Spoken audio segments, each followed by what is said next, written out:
Halo teman-teman, perkenalkan kami dari kelompok 1.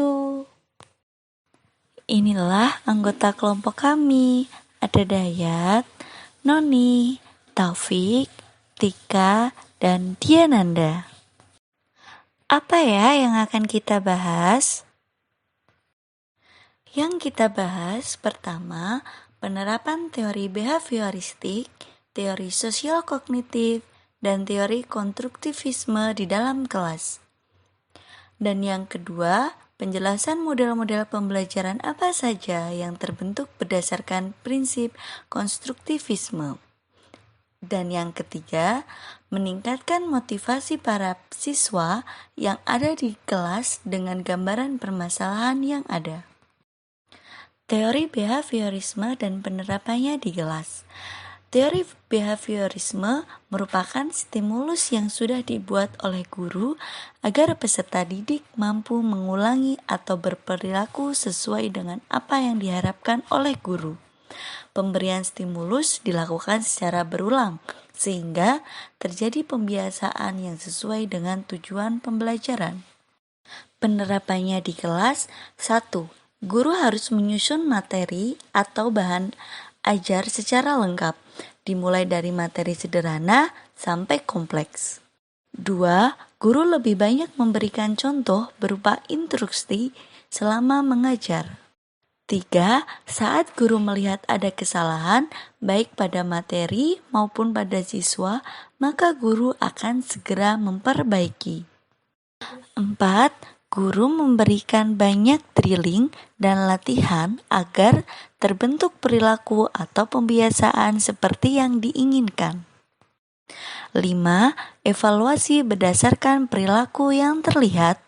Dan yang terakhir, guru dituntut memiliki kemampuan memberikan penguatan baik dari sisi positif dan negatif. Teori sosial kognitif dan penerapannya di kelas. Teori belajar kognitif merupakan pengetahuan dibangun dalam diri seseorang melalui proses interaksi yang berkesinambungan dengan lingkungan. Kegiatan yang difokuskan pada proses berpikir siswa dan memberikan strategi yang tepat berdasarkan fungsi kognitif mereka. Untuk penerapannya di kelas, pertama, meminta siswa memberikan penjelasan tentang ide atau pendapat yang mereka miliki. Yang kedua, membantu siswa menemukan solusi baru untuk suatu masalah dan mengembangkannya dengan cara berpikir kritis. Dan yang ketiga, membantu siswa dalam mengeksplorasi dan memahami bagaimana ide-ide yang bisa terhubung. Materi berikutnya, teori konstruktivisme dan penerapannya di kelas. Teori konstruktivisme adalah proses belajar pengetahuan dibangun oleh siswa sendiri, baik secara personal maupun sosial, dan pada akhir proses belajar, pengetahuan akan dibangun oleh anak melalui pengalamannya dan hasil interaksi dengan lingkungannya. Penerapannya di kelas, yang pertama mendorong siswa berpikir tingkat tinggi, yang kedua guru mengajukan pertanyaan terbuka dan memberikan kesempatan beberapa waktu kepada siswa untuk merespon, dan yang terakhir mendorong kemandirian dan inisiatif siswa dalam belajar. Model-model pembelajaran berdasarkan prinsip konstruktivisme. Yang pertama, model inquiry. Kegiatan pembelajaran yang memfasilitasi peserta didik untuk mengajukan pertanyaan dan melakukan penyelidikan. Peserta didik diarahkan agar mencari tahu sendiri materi yang disajikan dalam pembelajaran dengan cara mengajukan pertanyaan dan investigasi mandiri.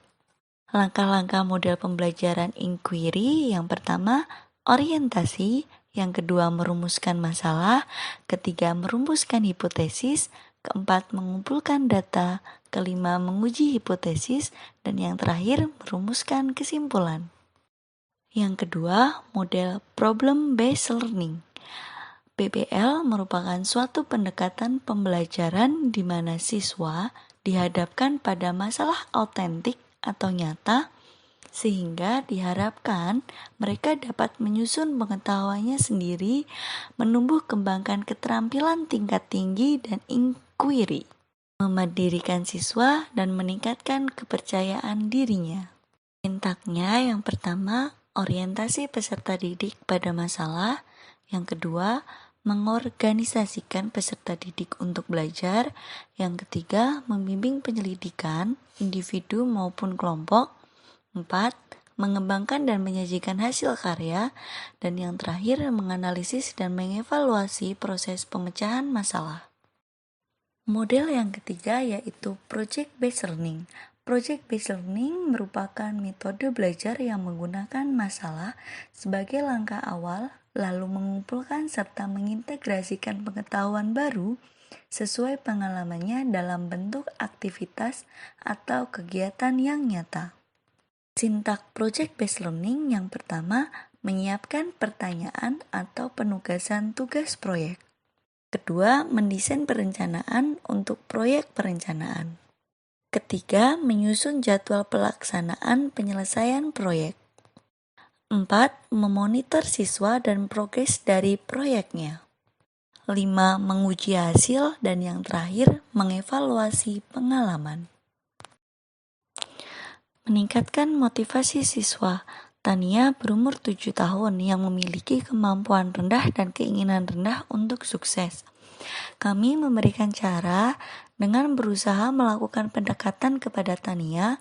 Kemudian kita sebagai orang tua atau guru dapat memberikan motivasi dengan menceritakan kisah-kisah inspiratif dari orang yang sudah sukses agar memotivasi Tania memiliki keinginan sukses.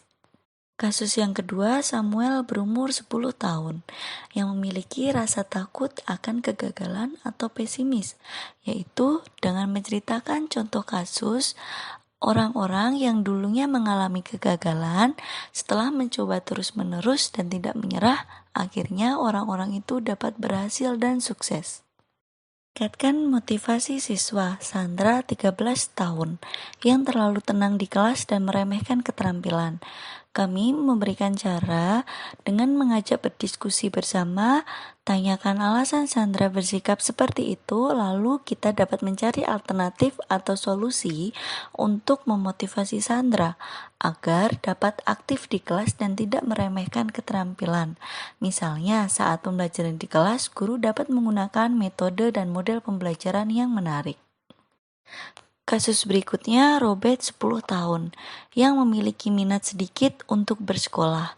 Kami memberikan cara dengan berusaha melakukan pendekatan pada Robert agar ia mau bertukar cerita, lalu dapat menggali informasi atau alasan Robert mengapa memiliki minat sedikit untuk bersekolah. Setelah mengetahui alasan, kita bisa memberikan motivasi bahwa sekolah itu penting bagi keberlangsungan hidup Robert di masa mendatang.